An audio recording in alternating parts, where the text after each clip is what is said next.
As you're looking out the window of an airplane, have you ever wondered if the markings on a runway have a purpose, a meaning? Communication in airspace goes well beyond verbal. There are signs, symbols, and markings. Today we're going to look at runway markings.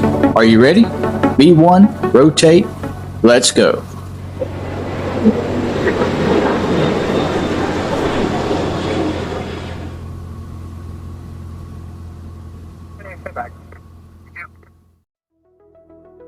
Hello everyone, I'm Tony. Welcome to the Airspace Fix.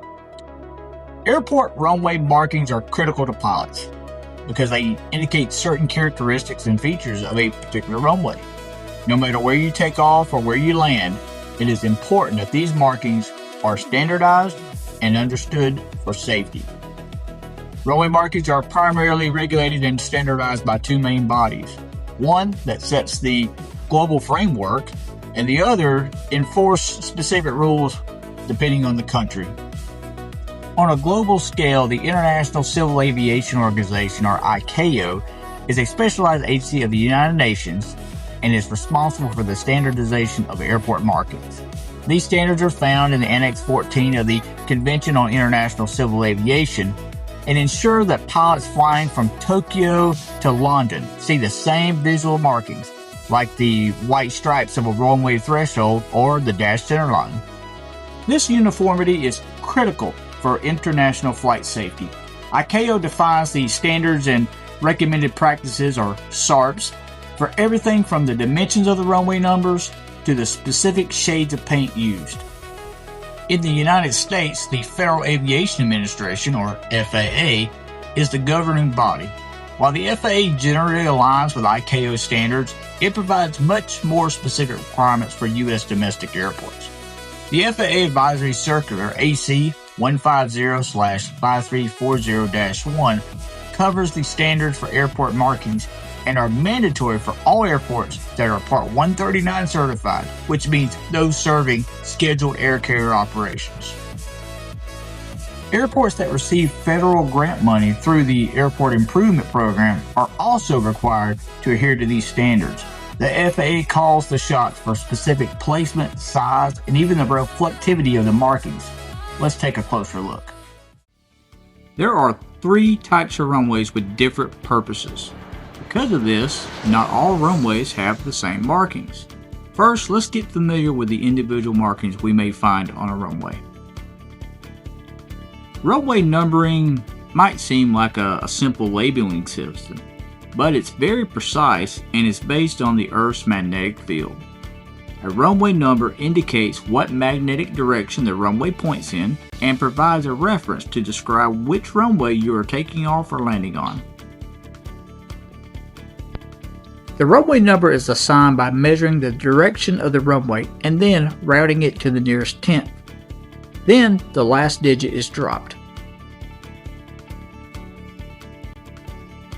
Let's look at an example. This runway is pointing at 266 degrees west. First, we round to the nearest tenth and get 270 degrees. We then drop the zero at the end. This gives us 27. So the runway is now known as runway 27. Most runways can be used in two directions. Therefore, a single runway has two different numbers, one at each end. These numbers are always 18 units apart, representing 180 degrees. In our example, we have runway 27 at one end.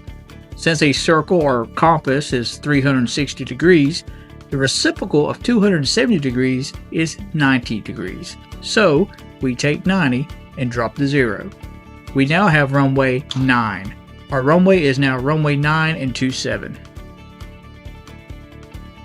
At large airports with multiple runways pointing in the same direction, a letter is added to the number to differentiate them from the pilot's perspective. As an example, L for left, C for center, and R for right. Now, what if the airport has 4 parallel runways? In this case, they will often shift the numbering by 10 degrees for the second set of runways to avoid confusion, even if they are all technically parallel. An example of this is 35 left and 35 right, and 36 left, 36 right. You might occasionally hear about an airport renumbering its runways. This isn't because they moved the pavement, it's because the magnetic North Pole is constantly drifting. When the magnetic drift shifts the heading enough to cross a 5-degree span, the Aviation Authority must update the numbers and charts to ensure the pilot's compass matches the numbers painted on the ground.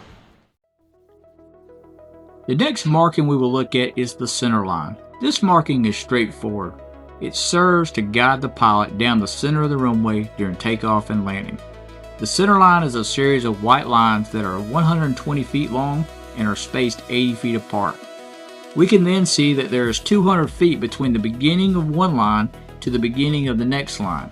Knowing this distance can be useful and allow the pilot to determine how long the aircraft has traveled down the runway by counting these dashes.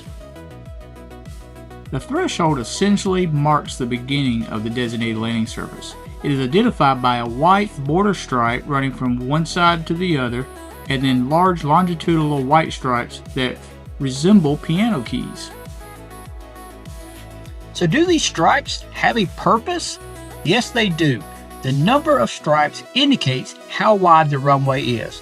4 stripes means 60 feet wide, 6 stripes means 75 feet wide, 8 stripes means 100 feet wide, 12 stripes means 150 feet wide, and there's even 16 stripes that indicate a massive 200-foot wide runway.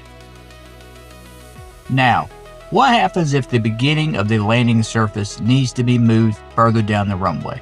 In this situation, the threshold will also need to be moved or displaced. A displaced threshold is typically due to obstacles, like trees, buildings, or even roads at the end of a runway. It can also be used to help reduce noise over nearby neighborhoods. A displaced threshold area is marked with white chevrons pointing to the threshold with one or more larger arrows positioned in the center. It is important to understand that this area of the displaced threshold can be used for taxiing and takeoff, but cannot be used for landing.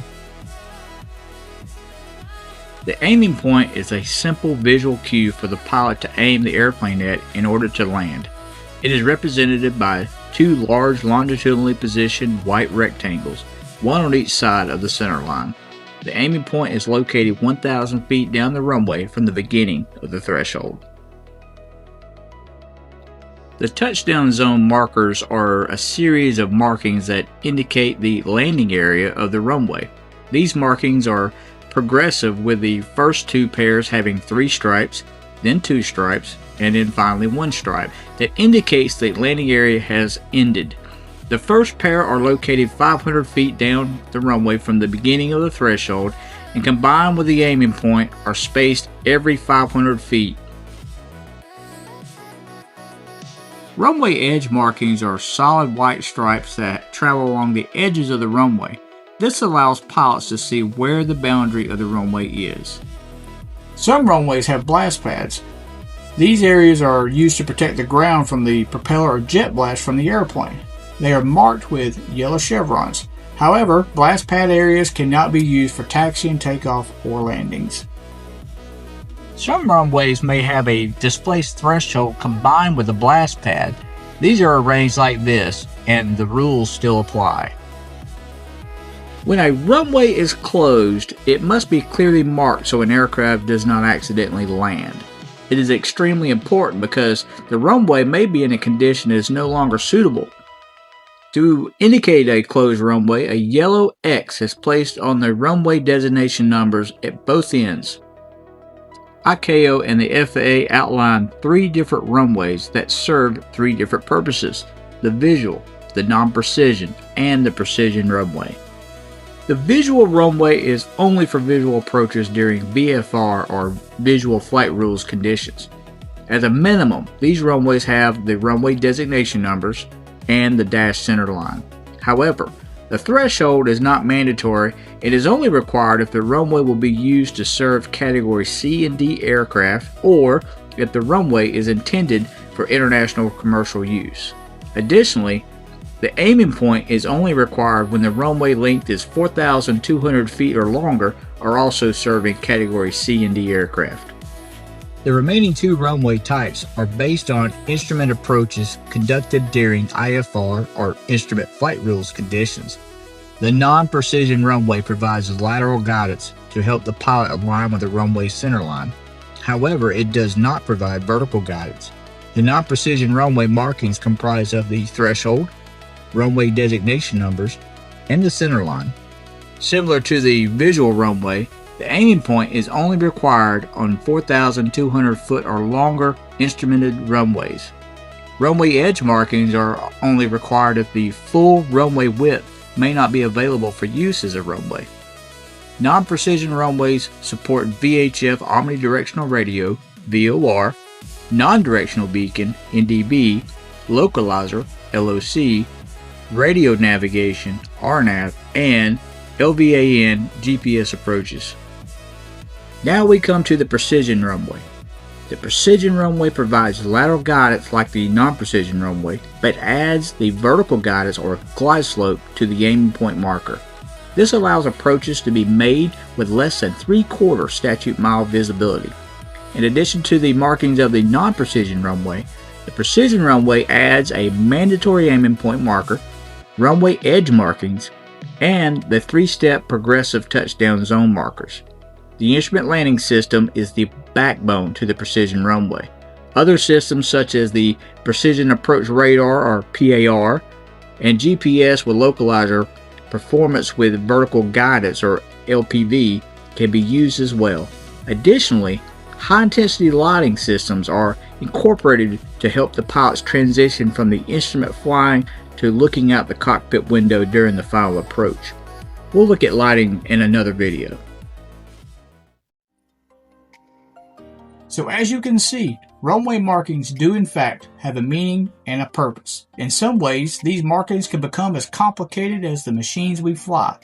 Believe it or not, this only scratches the surface as there is much more to learn. Taxiways, ramps, even terminal areas have their own markings as well. If you're interested in this, leave me a comment and I'll look into making a video covering these in the future. That's it for this episode. Gear down, 3 green. We'll see you next time.